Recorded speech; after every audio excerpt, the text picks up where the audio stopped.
We've been talking about in the last few weeks the basics. We're talking about Mass, receiving Holy Communion, all that goes into it, so that we can enter more deeply into this and love the Lord more. So today we're going to talk about music.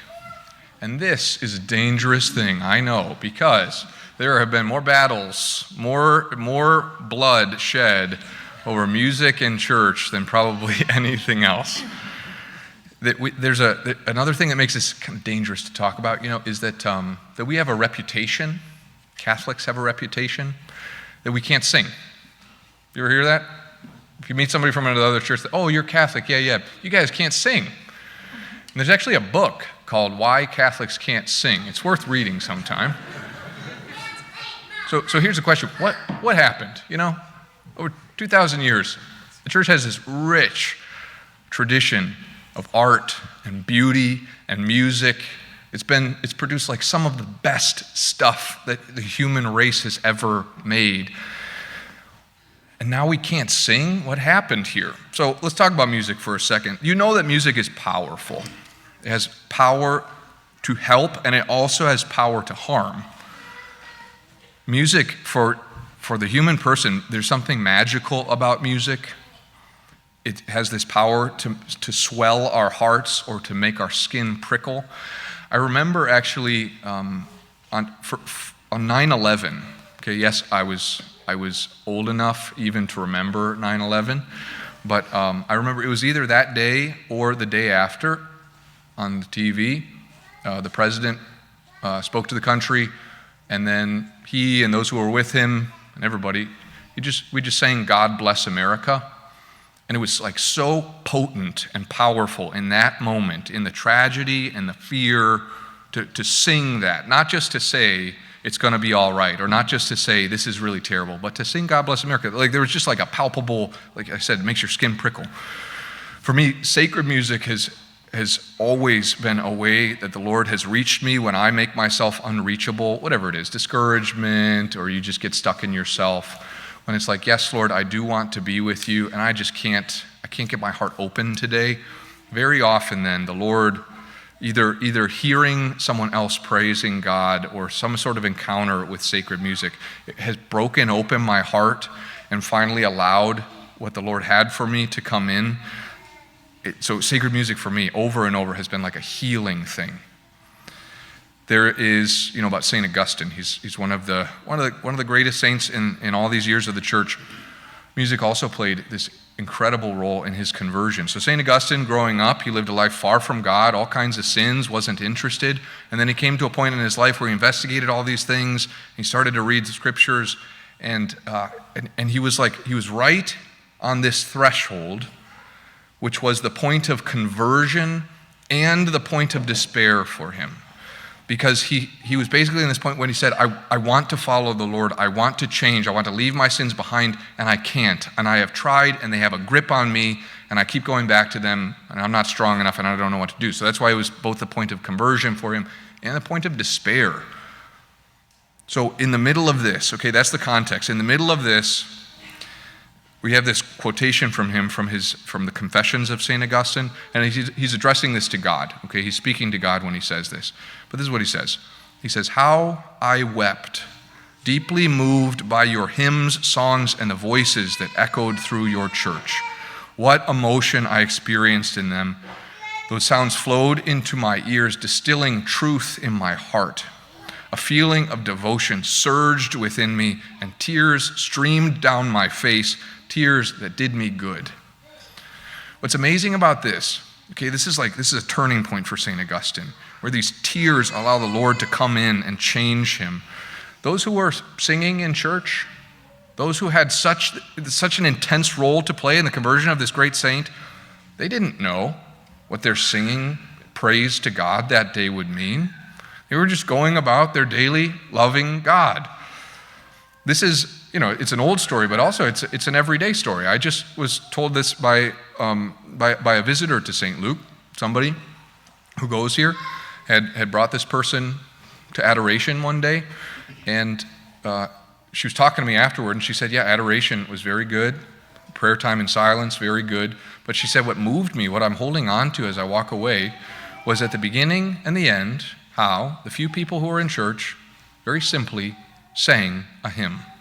She said there were no instruments, she said there was no performance, there was nothing fake. It was just like 15 or 20 people who sang this hymn of praise to God. And she said that the sincerity and the love in it moved me. And it was very beautiful. Music has a lot of power to do good, to help. It also, we know, has a lot of power to harm. If you have ever been, have you ever been to a talent show where the acts are not carefully auditioned beforehand? And somebody gets up there with a piano or a guitar, and they're going at it with all their might, and it's not good. You want to run away. And you're not even the one on stage. You're like embarrassed for them, and it disconnects you, and it kind of makes you self-conscious even though you're not even the one up there. It's like brutal when this happens. Also at Mass, it's funny because if the priest makes a mistake, okay, no problem. If the server makes a mistake, okay, no problem. But when there's some hitch with the music, it's like jarring to us. Music is the thing that makes us most quickly like roll our eyes in contempt, or to disconnect and withdraw and become self-conscious and focus on ourselves rather than the Lord. Music is powerful. It has a lot of power to help and a lot, even power to harm. So because of this, let's do something. Let's grow, let's improve, let's change the way that we approach music at St. Luke. We can, probably not in the short term, but over time, in a year or two of some work, of some attention to this, like the way that we sing to God, this can become your favorite part of going to Mass. It can be something that, for a visitor, inspires wonder in them, even if they don't understand what we're doing or when to stand or sit or anything like that. So here's what the church says about music. And there's actually a lot the church says about music. The church takes it very seriously, sacred music. The church says that music in the liturgy, singing at Mass, is of very great importance. It's not an embellishment. It's not something that's like added on kind of superficially above, but the singing at Mass is an integral part of this meeting of God's children with their Father. The church even says that the musical tradition of the church is of greater value than any other art. Now there's an incredible tradition of art and beauty in the church. You think of like the cathedrals that you visit, or paintings, or windows, or statues, or mosaics, or whatever. And the church says, above all those things, what is of the greatest value is the musical tradition of the church. And this is because all those other things, they're made of stone, or paint, or glass. But sacred music is made out of the divine word of God. The church says there's two purposes to sacred music, okay? And I think these are very helpful to know.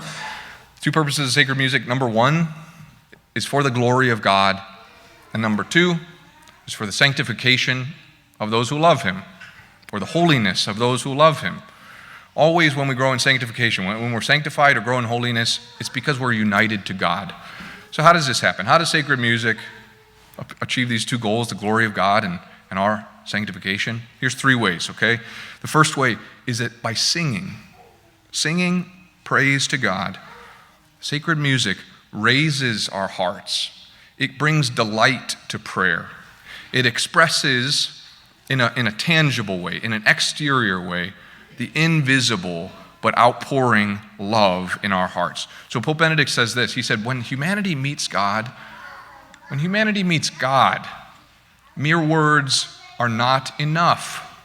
And so when we meet God, the human heart meeting the goodness and beauty and love of its Creator and Redeemer, the human heart spontaneously bursts into song because words can't express or contain our joy and love.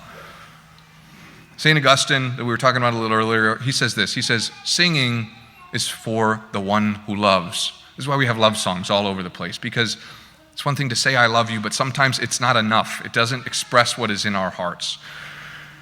So sacred music, it raises our hearts to God. It unites us to him in this way because words are not enough to pour out our love for God. Okay, the second way that sacred music achieves these two purposes is that it joins us to the heavenly praise of the angels and saints who day and night sing this hymn of praise and thanksgiving to God in heaven. We heard in the first reading today, Job.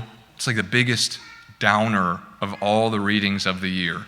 He says, this is what human life is like. It's toil, and then when you rest, you can't rest because you're looking at the next day of toil. And so he says, I will never see happiness again. That might be a little heavy for your everyday life, but the truth is that our hearts cannot be contented with what is earthly. This is not our home. But there is a joy and a worship that is greater than what we are capable of by ourselves. That is the heavenly worship, the praise of God by the saints and angels all day and all night, where they sing a hymn of praise and thanksgiving to God. So when we sing, not only do we symbolize our union with them, because we sing the same words. When we sing holy, holy, holy, this is the song of the heavenly liturgy. It doesn't just symbolize our union with them, it actually brings about our union with them, so that the church in heaven and the church on earth in singing are united into one song of praise to God. This is the way that we tap into the joy and gladness of heaven, where all is light and love and peace. Okay, so this is the second way. The sacred music that we sing, it joins us to the angels and saints in heaven. The third way that it works to sanctify us and bring glory to God is it unites us here. I don't know how you approach Mass, I don't know how you think of it, but it's wrong to think of this as like many individual people who are in church praising God and they happen to be here at the same time praising God. What we're supposed to do is when we come into church, we become one body, and together in one voice, we praise God and we thank Him. So it's sacred music that unites us together. Here's kind of a mundane example. When I was in 8th grade, I play violin, I was in orchestra growing up, high school, college, and in 8th grade I was in an orchestra in Holland, and if you're a violinist, then always you have one stand and then two chairs, two violinists in it, so I'm sitting there, second violin, and my stand partner was pretty and I had a crush on her, and it brought me delight when, looking at the page, we were playing the same notes, I was so scared. I don't even know if I ever got her name. I don't know if I ever actually talked to her. I spent like 8 months sitting next to her. But there's a little union that comes about from singing the same song or playing the same music. If you've ever been in a choir and sung in a harmony, then like the joy and the union and the bond that comes from this, where all these many voices form one beautiful song. So here at St. Luke, again, this is like a long-term thing. So we're just setting the stage here. There will be adjustments. We'll be learning together. You'll learn some new Mass settings or hymns or different ways to sing. Shonda and I will teach you. Today we're just casting the vision, And as we learn, there will be good days where we say, wow, that was wonderful, and bad days where we say, okay, we got to practice some more, and that's all right too. What I'm afraid of, like I said, it's dangerous to talk about sacred music, but what I'm afraid of, what kind of whispers in my ear and discourages me, that I keep throwing away, but what whispers in my ear is they don't want to learn. And they think this is silly. And I don't believe it, because I think you do want to glorify God with all of your heart, including as much as your voice can do. So we have specific challenges here. Like the first one is just what we're used to. Probably for most American Catholics, music at Mass is at best something that you don't notice, but most of the time it's something that you tolerate, But it doesn't have to be this way. Very few people have like a good experience of sacred music. It doesn't have to be this way, but our experience of it can slow us down a little. Okay, so that's one challenge. Second one is that actually just the challenge of the building that we're in. St. Luke's acoustics, they don't reverberate very well. It can be hard to sing in here. The placement of the choir makes it a little bit difficult too, because if you're in the back, then you feel like you're all alone. And if you're in the front, you feel like, wow, everything's so loud up here. There's no organ to kind of guide us and keep things moving. So all these, basically, it can just make us hard. It can make it hard. It can make us a little bit self-conscious about our singing. Here's the deal. Lent is coming, and that means the accompaniment, the instruments fade away. And so, we might say, that is a bad time to work on singing. because we don't have a lot of support. But no, it's actually the best time because we can focus on our singing together. There will be times where we'll be singing without piano, without accompaniment. You can do it. None of all that we're singing, it's designed for people who aren't professional singers, you know? Now, if you're uncomfortable, if you're like, I know that I can't sing well and I don't know how to do this, here's 3 quick things, okay? The first thing is that what matters is the heart that you put into this. Even if you think it's horrible what leaves your lips, by the time it reaches the throne of God, it is very pleasing to him, okay? So the Lord loves it when you sing with your heart. The second thing is that if you're scared and you feel like you're sticking out, then you have to turn to the person next to you and say, sing louder. Okay? And if you see that somebody next to you is nervous, this is the third thing, then we use the golden rule. Do unto others as you would have them do unto you. Sing loud enough that they can be comfortable singing, okay? When you sing, you give them permission to sing however they do sing, okay? So here's the vision for the next year or 2. Sacred music, this way that we glorify God and we make something beautiful for him out of the voices that he's given us. It can become something that we love, even something that we're confident in. You will be confident when it comes time for you to sing your parts. All of this is for just one reason, that is for the glory of God.